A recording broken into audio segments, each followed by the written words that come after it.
Let's take a look at this video. This is amazing video. It's a time lapse from when we had the wind damage, and we just saw Chris Will in that area. You see that area where you have that little yellow column and then the huge red box that pops up?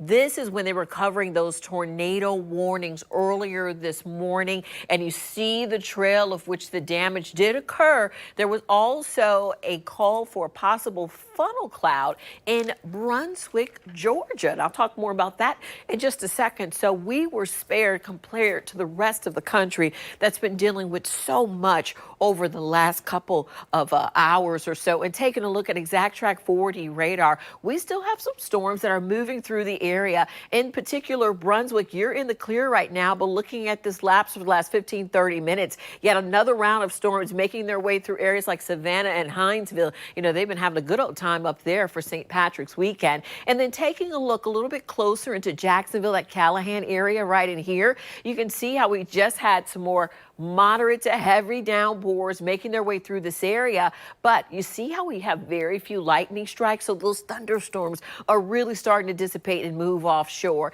And then further down the area of Gainesville, they just had another round of some light to moderate rain. Lake City, you're in the clear for now. And as we go back to the coast, you can see areas like Palaca, Palm Coast, and Flagler. They had a round of rain move out, and now it's further south in areas like Ormond Beach. So overall, it is now going into the time frame where we can kind of take a breath of relief, a sigh. We had some power outages that were showing at the 6 o'clock hour. It was about 300 outages in the Duval County area. That has since changed, and about 400 in the area near Brunswick in Georgia. So there was definitely an impact from these storms. And some of the preliminary weather reports, hail reported in Waynesville, Georgia. You could see that here. That was at around 11 a.m. this morning. And then take a look at this report. This is in Brunswick. I was talking about this earlier. The funnel cloud that was located, this is at 5 West Brunswick, Georgia. That was around 12:45 when that was reported.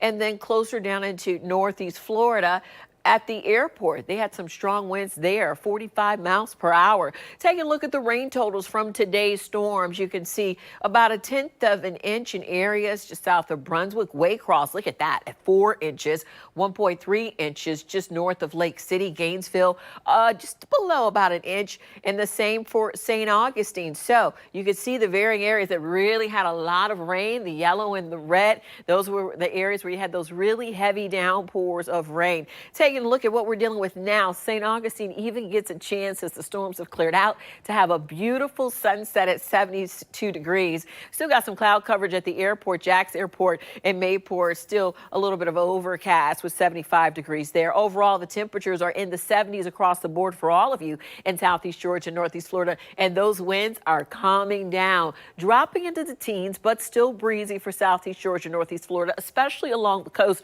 Further inland, you're going to be below 10 miles per hour. So it'll be breezy going into the midnight hour as we go into Monday. Now, taking a look, the temperatures are going to drop first into the 60s and then into the 50s. So with that cold front moving in, we're going to have some slightly cool air when we start out the day tomorrow. But taking a look at Futurecast, as you can see, 7:30 hour, those storms are moving out by tonight, 1 a.m. And even before that, around 8, 9 o'clock tonight, you're going to start to see beautiful, clear skies. So these storms are done for us as far as the evening goes. In about another hour or so, close to sunset is when I anticipate them ending. And then on Monday, as you can see, we are not dealing with any cloud coverage whatsoever, and it will stay that way. Here's why. There's the cold front moving out of our area. And what do we have yet again, as we've had for the last 2 weeks? High pressure moving into our area. With it comes clear skies, a drier air, lots of sunshine. Then we have a round of yet another cold front moving through Wednesday, Thursday, but this one will likely be weak. We only have about a 30% chance of rain. So tonight,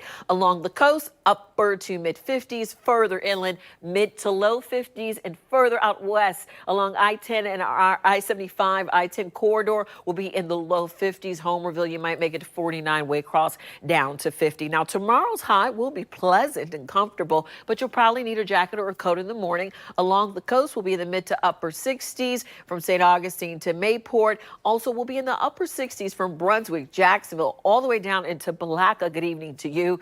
More of the same along I-10 for McClenny and Lake City, as well as Waycross and Gainesville. And Palm Coast, you might reach 70. But overall, it will be a very pleasant day, especially with the sunshine. Here's a look at the 7-day forecast. Overall, 68 degrees tomorrow will likely be the high for us, with plenty of sunshine in Jacksonville. Look at this, Tuesday, Wednesday, Thursday, more of the same. And we might even reach 80 degrees on Wednesday. Thursday, remember, that's when that cold front moves through. It looks a lot weaker than the one we're dealing with today. 20% chance for rain. And then Friday, Saturday, and Sunday, more of the same. We're in the 70s with lows in the 40s and 50s.